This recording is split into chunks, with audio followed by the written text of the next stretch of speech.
coming to terms with the fact that I don't qualify as young anymore. I'm not calling myself old. I'm not. I'm only 38. But doing what I do, I walk into bars and clubs every single night, and I watch as every single man in that room just solidly doesn't look up.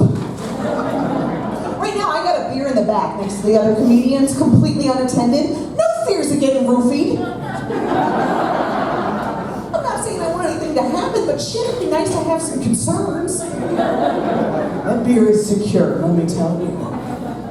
No, but the real reason I know that I'm not young anymore is that, guys, I have absolutely just no sexual interest in a dude sporting a man bun.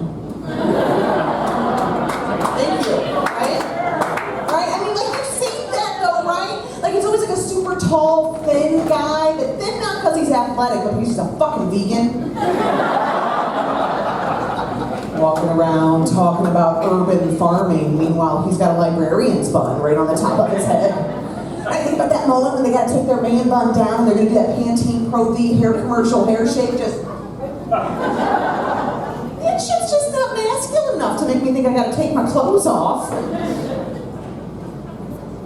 That's not true. That would totally work if somebody wanted to throw that at me. Like, I would guarantee pick that shit up, right? But if we're being honest with ourselves, anybody who is young enough to think a man bun is a decent hairstyle, he's got no interest in fucking me, so... You know, just know your lane, right? Know your lane. Me, it is divorced dads. They love me. No, I got myself a really good one right now. Like, his ex-wife fucked him up proper. Oh, he's got some wicked low standards, let me tell you. I am thankful for Angie every day. Not a joke. Yeah, so, it's not a joke, that's awful. It's true, I won't fix them either. Keep them damaged, that's the trick. Yeah, it's getting a little terrifying. But, you know, so I started going to a gym, because that's what I felt like I needed to do, right, at my age. I just didn't want to, like, you know, die with a hip replacement, you know. So I walk in there and trainer guy's like, so, what are your workout goals? I don't know. Just kind of want to get this shit together before he realizes what he's working with, but,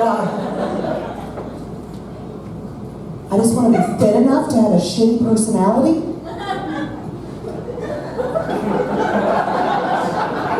It's like a size 8. It's a 6, by the way. That is on the chart at every single Gold's Gym across America. That's the exact size you gotta be where you can treat a dude like crap and they still call you the next day. I mean, I had a cheeseburger for lunch, so I'm not gonna get there, but it's nice to have goals and fail. Feel good about it. And now I started off with yoga classes because they seemed really simple. No, that's way harder than you get, right? You're not moving, but I sweat so much during that class. Like a puddle formed underneath me on my mat. I slipped in it and took out 3 bitches in front of me like a penguin. About midway through, we're doing downward facing dog. Do you guys know downward facing dog? Yep. I knew it too, sir. I'm sexually active as well. So I'm in this position for a couple of minutes, and eventually I look up to see if I'm doing it right, and oh God, that's when I see her. The woman right in front of me, and man, once I saw her, I couldn't take my eyes off of her for the rest of the class, because every single time that she bent or lunged or did anything with her lower body, man, those pants became completely see-through. Those fibers were holding on for dear life, just desperately trying to maintain the title of pants. If I'm being honest with you, this chick, she's thinner than me. If that is what happens when she bends over.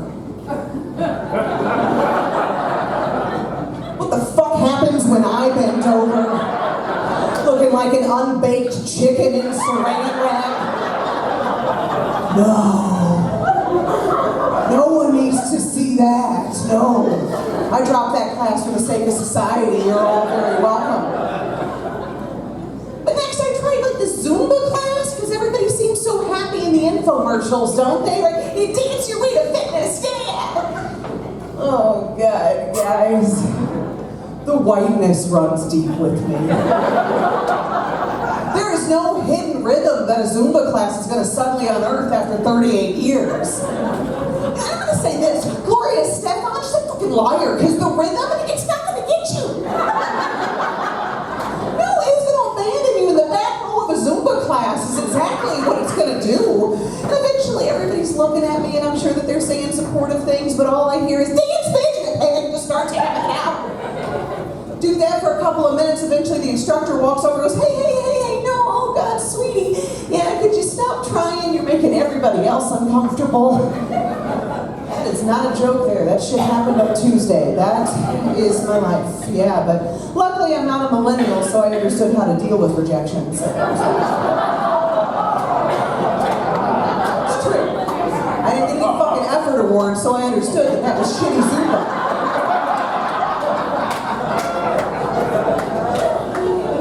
But as a last-ditch effort, I tried a spinning class.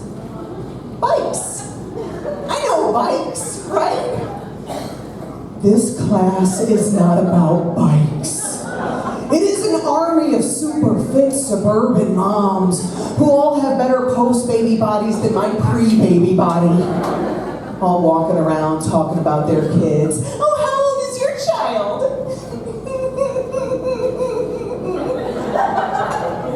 Yeah, I don't have a child. I just fucking look like I do. Meanwhile, I am sitting on the smallest bike seat known to man while it slowly and aggressively enters me throughout the course of the class. It's like an exercise suppository. Let me tell you, that was not in the class description. If it was, I really question why I'm paying for that service. But no, I will be honest with you guys. It's taken about maybe 3 years, if I'm being really truthful. But I've managed at this point to lose 52 pounds. He's well trained. He's like, I'm gonna make a lot of noise for that shit. No, but I'll take it. No, but there have been a lot of ups and downs on that journey, like a lot more ups than I really want to admit to you guys. But whenever I lose weight, like I give clothes to Goodwill to keep myself from backsliding, buy those fuckers back 3 weeks later. Got repetitive enough that they didn't stop shelving the clothes. I walk in, they're like, here you go, yeah, fuck you, Margaret. But after the show I do sell something. A lot of comedians do that to kind of help them get across the country and make everybody laugh. So if you guys are kind of like me, maybe you need a little motivation with you every single day. So I got this water bottle here that says, I just want to be thin enough to have a shitty personality. There you go. But don't worry, the curse words blurred out so you can give it to the kids, take it to church, it's solid. Those are 15 after the show. Either way, just stop by and say hi. I would love to meet all of you guys because you've been amazing thus far, and the evening's only going to get better. So I did happen upon a pretty decent weight loss trick, though. Share it with you guys because I'm a good person, clearly. Right? I got this really wicked stomach flu about 7.5 months ago. I lost like 12.5 pounds, right? So now I just go to the elementary school up the street from my house and lick doorknobs every Thursday. I haven't been to the gym in months, man. This is working. Yeah, it's not bulimia if it's a bug. That's how it works. Yeah. But, so I don't have children. I have not made those, but my sister, she has plenty, so I get to spend time with them and send them home when they become monsters, which is fast. Really fast. Right? I was hanging out with my nephew the other day, right? He's drawn a new family portrait. He's 7, so it's shitty. We're standing there in stick figure formation, and I'm right there on the end looking like a little blueberry with T-Rex arms. Oh, shit. Can you punch a 7-year-old? Is that an option? Because I truly considered that. Man, even the Basset Hound, he's a stick figure, but me, I'm a circle every time he draws me. Mom puts it on the fridge as a motivator. Uncool. Effective, but uncool. It's not all negative, though. I don't want to paint that picture. There are positive moments with those little guys. I was with my niece the other day, and we were heading off to a movie, and she's like, Jamie, why aren't you married? That's invasive. Okay. Well, honey, it's because I haven't found the right guy yet, but fingers crossed I'm dating a really nice guy now, and hopefully he's the one. That's not how it works. You could be thinking that you're dating the right guy, but there's no way that you would know that he's the right guy, because the only guy that knows he's the right guy is God, and if God thinks you're with the wrong guy, then he'll just make him go away. Poof, just like that. Not gonna lie to you though, I was actually really encouraged to get that information, because that means that all those men that just randomly stopped calling me, that's not because I've got anger management and trust issues. No, that shit was divine intervention the whole time. Thank you. Yeah, message received, big guy, there it is. But I don't get trusted to babysit very frequently. Because my sister, well, she's smart. Really, I always come home with some sort of awful story I'm not supposed to have. Like, I took one of the kids to Target to get some groceries. I'm not smart enough to know that when you go to Target for groceries that you avoid the toy aisle. Everybody else knows that, right? This kid, he makes a beeline for this Thomas the Train display, and I don't really know what Thomas the Train is, but it's like Thomas and Percy and Lucy and Joseph and the fucking Beatles are in it or whatever. So the kid, he sees this, and he's like, oh, Jamie, can I get one of those trains?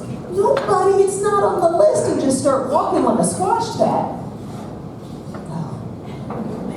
He dropped into that crap child yell that they're all just apparently born knowing. And at the top of his lungs, he just yells out, I want pussy!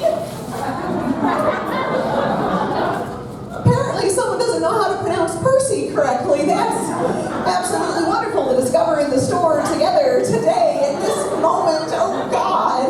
And I just start dragging him deliberately out of the toy aisle. He keeps screaming at the top of his lungs,